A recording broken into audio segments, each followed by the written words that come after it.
આપણે પેલા કાગળ લખીએ તો લખીએ કે ફલાણા ફલાણા અક્ષરવાસી થયા છે. ઈશ્વરને ગમ્યો તે અમને તો નથી જ ગમ્યું ગયા એ, પણ ભગવાનને જે ગમ્યું એ ખરું. ત્યાં માણસની જે વિચાર શક્તિ ગણો કે એની તાકાત ગણો એ અટકી જાય છે.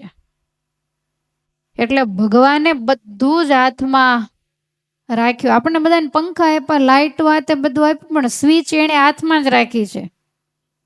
ખ્યાલ આવે છે? ત્યાંથી પાવર આવે તો જ આ બધું, નહીં તો હમણાં થયું તું એવું થાય. અંધારા થતા કાંઈ વાર લાગતી નથી.